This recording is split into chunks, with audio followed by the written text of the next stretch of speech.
Hello दोस्तों, Shabnam study point में आपका स्वागत है।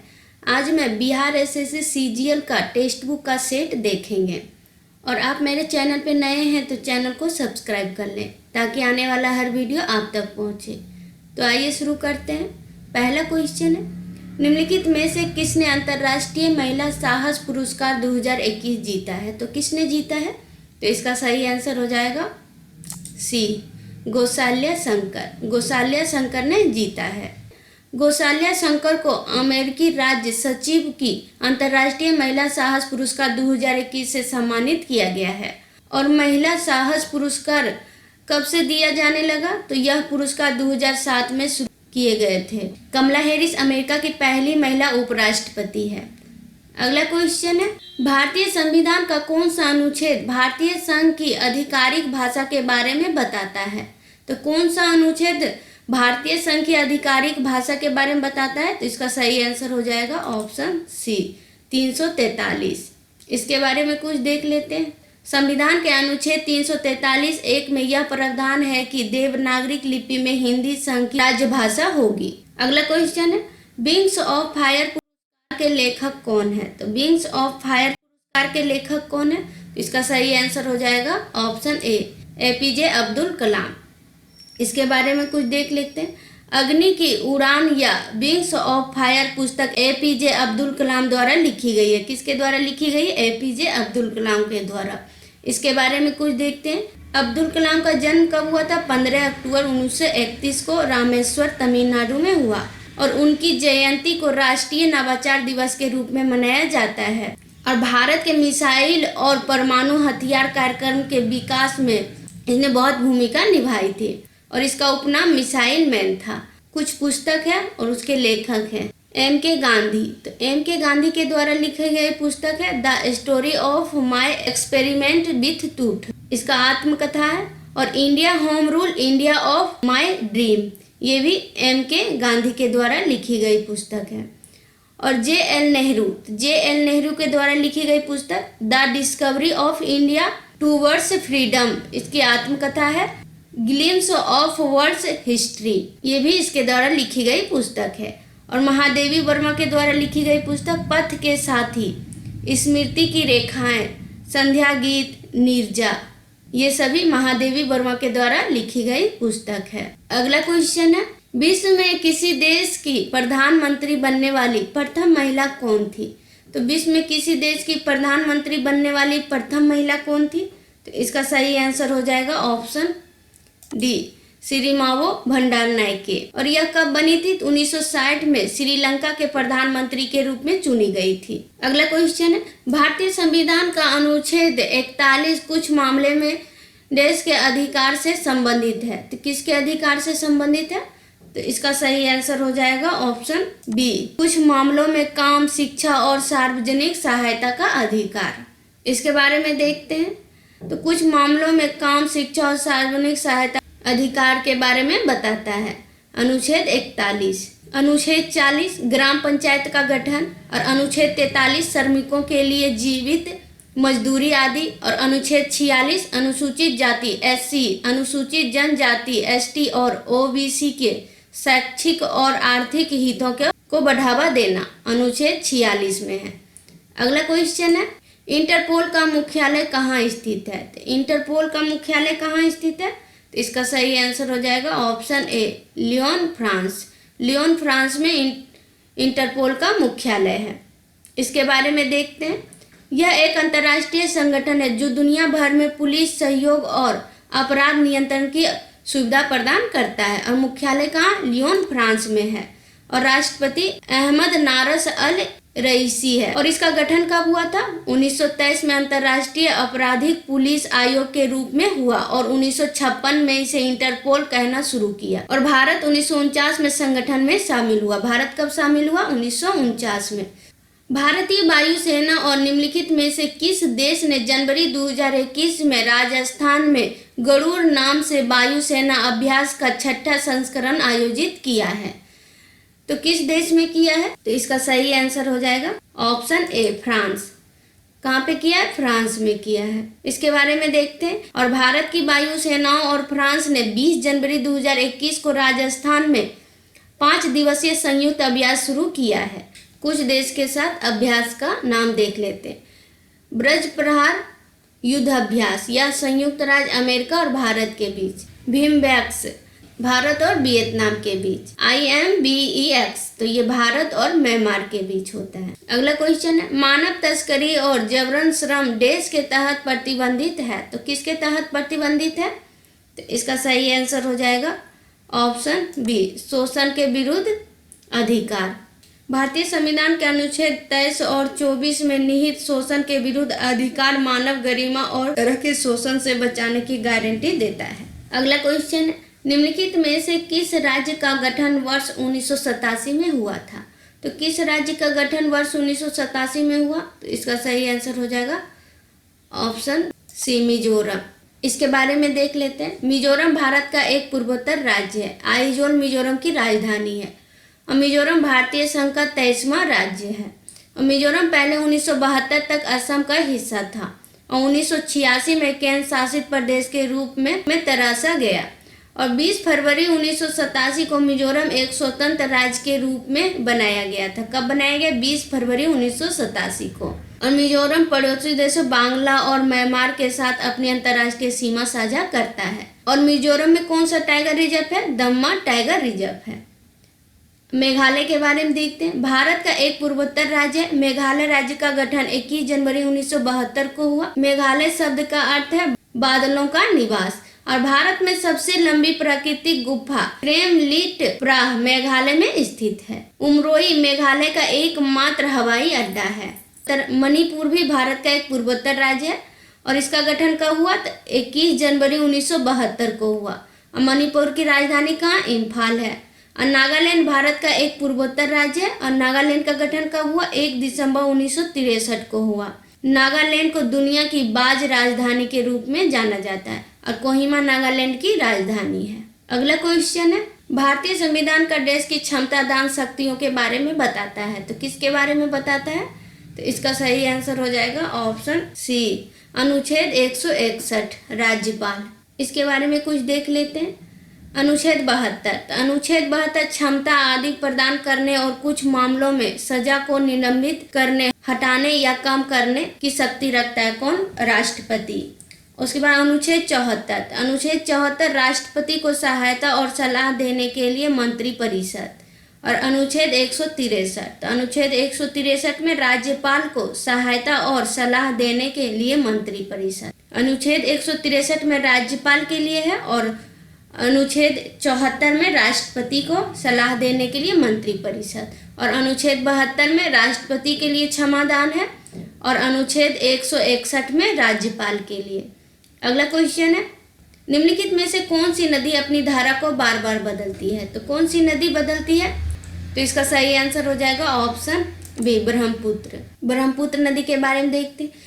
ब्रह्मपुत्र नदी तिब्बत में मानसरोवर झील के पूर्व में सिंधु और सतलुज के स्रोतों के बहुत करीब से निकलती है और यह सिंधु से थोड़ा लंबी है और इसका अधिकांश भाग भारत के बाहर स्थित है।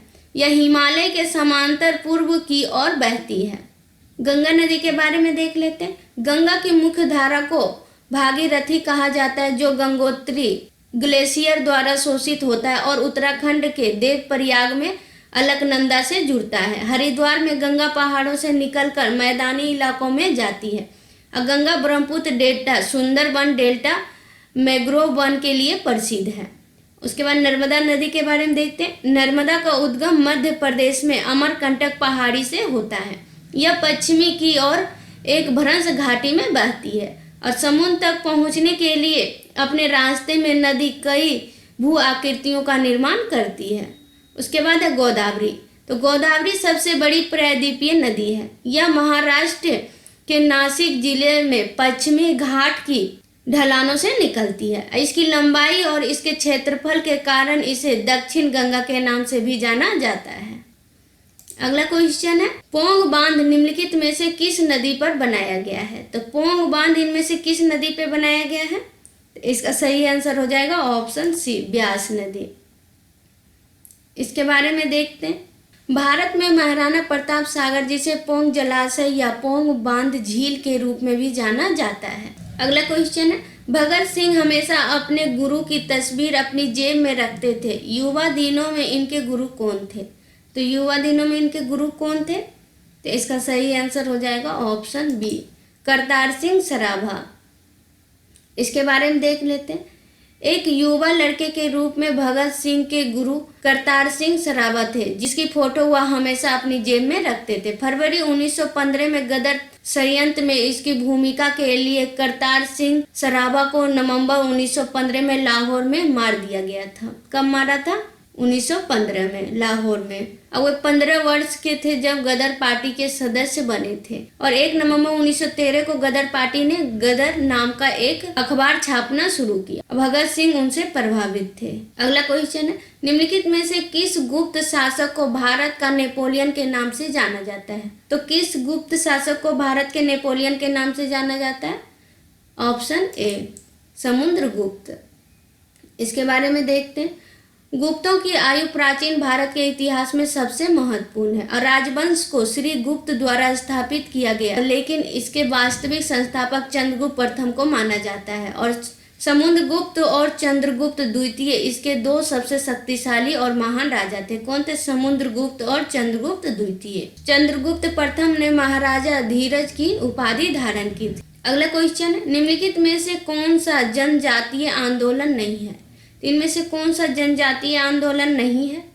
तो इसका सही आंसर हो जाएगा ऑप्शन ए, फकीर और सन्यासी विद्रोह। यह जनजातीय आंदोलन नहीं है। बाकी सभी आंदोलन जनजातीय आंदोलन है। भील आंदोलन, जयंतिया और गारो विद्रोह, कोल विद्रोह। इसके बारे में देख लेते हैं। भील आंदोलन, भीलों ने 1817 से 19 में और फिर 1825 से 1836 से 1846 में विद्रोह किया था। कब कब किया था?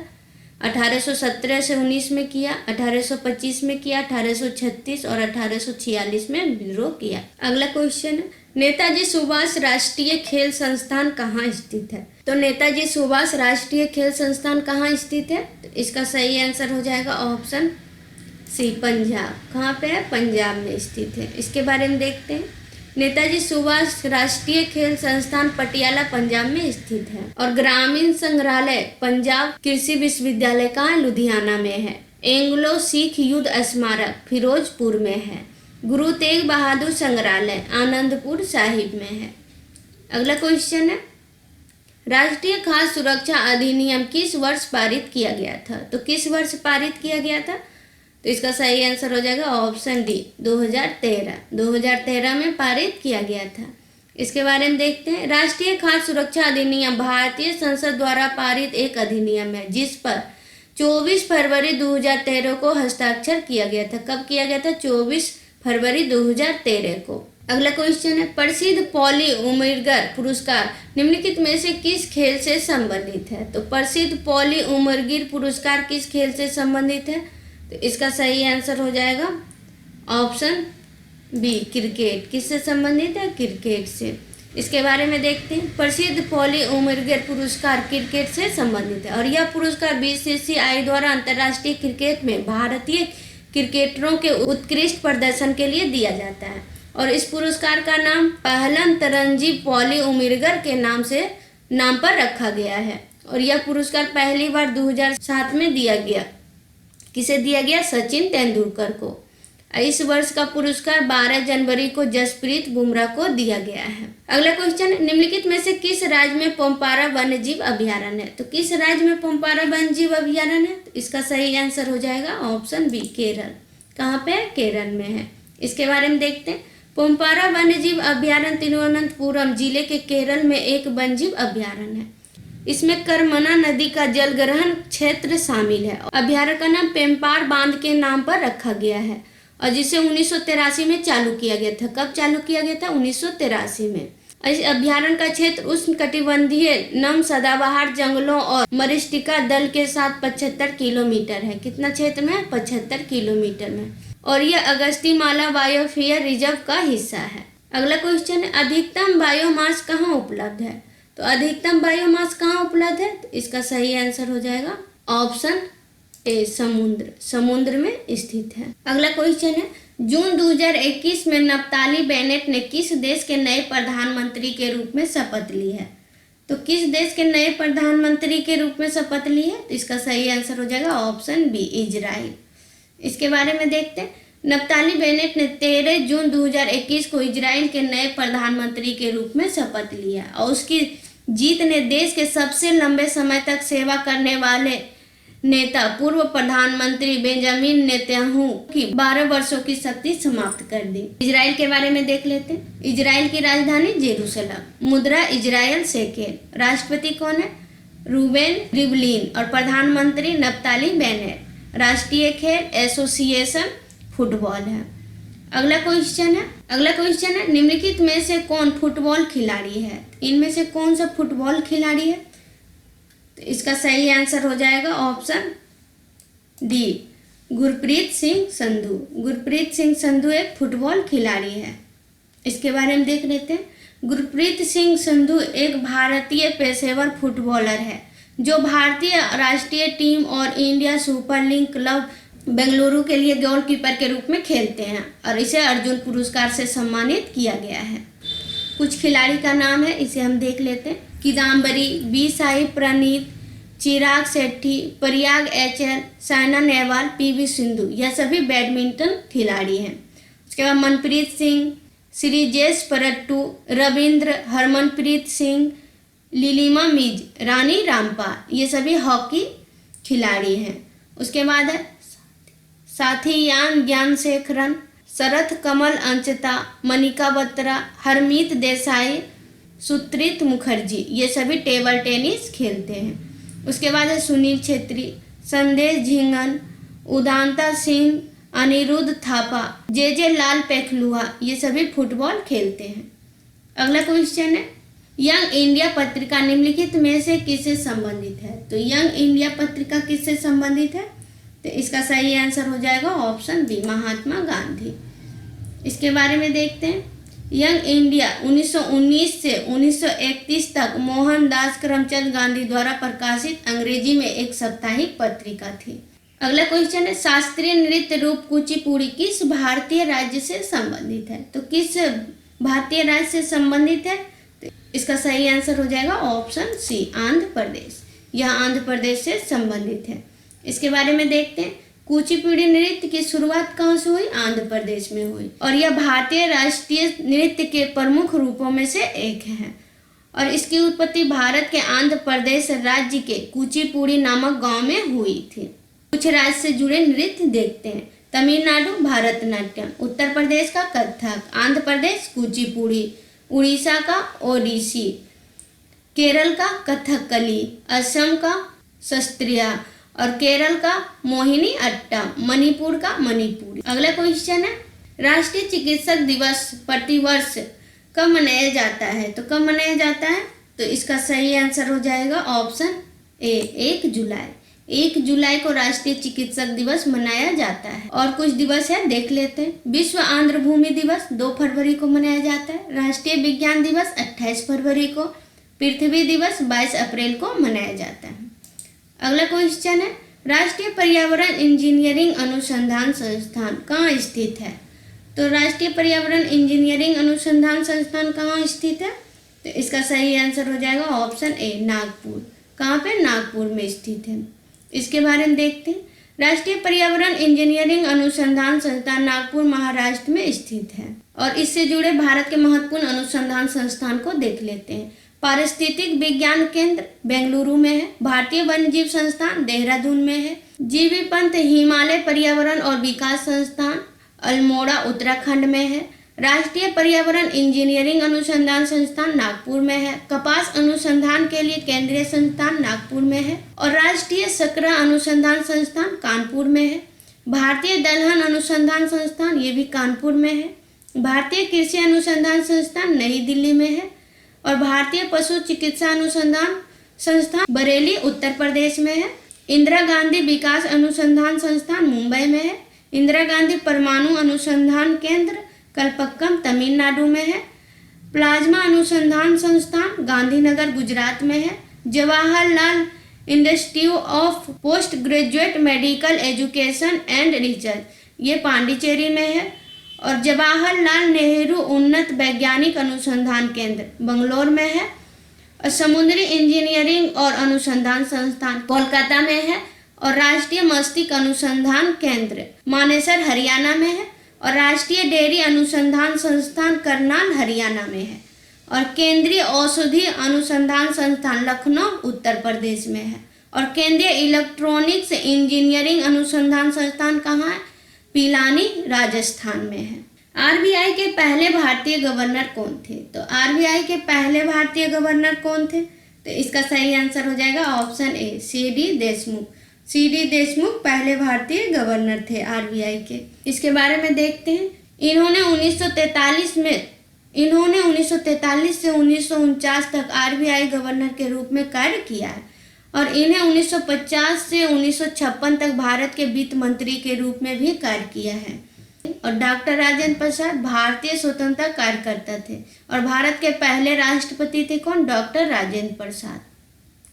उसके बाद सरदार वल्लभ भाई पटेल के बारे में देखते हैं। पहले गृह मंत्री थे भारत के। और भारत के पहले उप प्रधानमंत्री भी थे। और भारत के लौह पुरुष के नाम से इसे जाना जाता है। आरबीआई के बारे में देखते हैं। आरबीआई का पूरा नाम भारतीय रिजर्व बैंक है। यह भारत का केंद्रीय बैंक है। और मुख्यालय कहाँ है? मुंबई महाराष्ट्र में।